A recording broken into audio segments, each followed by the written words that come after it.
Here in the Baltimore region, we make bold moves. Moves that other regions won't.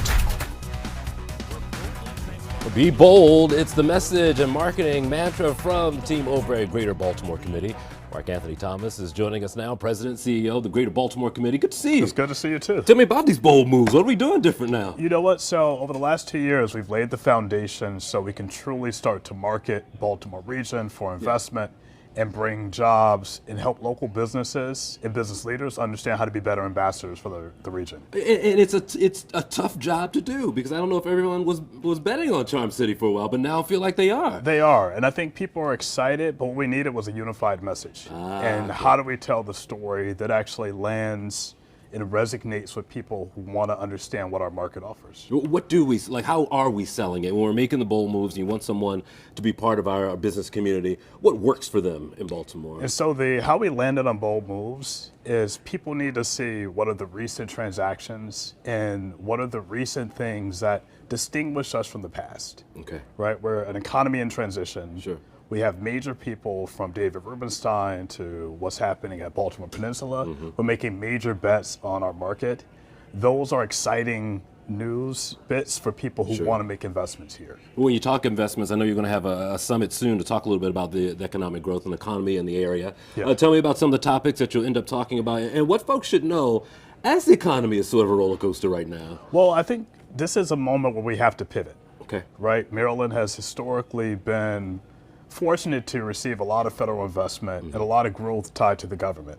We have to compete now with the other states for private investment. Sure. And so that means we have to think about how we then message to that audience and to people who make those types of decisions so that we can grow our economy appropriately. Is that any bit of a deterrent for folks now as they see things happen in the federal government as far as the economy goes? Did that deter them from being traditional in business at least? Well, Maryland has a ton of assets. Okay. And we have a lot that we can build from as far as technology that's coming out of your universities, entrepreneurs who actually want to create the next generation of companies. It's really our job to create the environment that nurtures that and facilitates as much growth as possible. Sure. How much will we feel some of the things and decisions being made now, and some of the downturn, I guess? Will we feel it much? Yeah, we in Greater definitely Baltimore? will. Just because we're a state that has had a greater dependency on federal investments. Okay. So that means we have to do even more than other states to make sure that our growth is equivalent to other markets. And part of that investment, I think, are the people as well. I mean, a lot of folks end up living in our area and then head to D.C. for work. And if they're not working,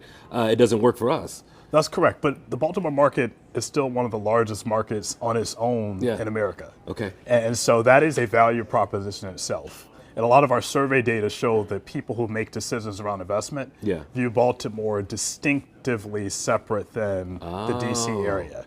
And so that means we have to tell that story and better articulate what the value proposition is for Baltimore so that it can thrive against other markets outside of our state. When you have some of these districts that are dedicated to things, you mentioned Rubenstein and Stein and what he wants to do around the Stadium District, Harbor Place as well. As we have some of these areas grow, what does that end up doing for us? Do you think that it helps to buy into our economics changing? Oh, of course. One good thing, that there's growth across the entire metro area. Yeah. But you do have some major bold moves that are happening within downtown. And I think you need that at a time where downtowns are going through just their own transition. Okay. But what's happening at Trade Point, what's happening at Columbia Gateway, you have some major investments that we should all be proud of as a region. Tell me about Trade Point, because the city and the county are really going pretty strong trying to get businesses in there. And it seems like that growth is happening. It is. And there's a lot in the future, with Sparrows Point being a huge investment that was announced last year,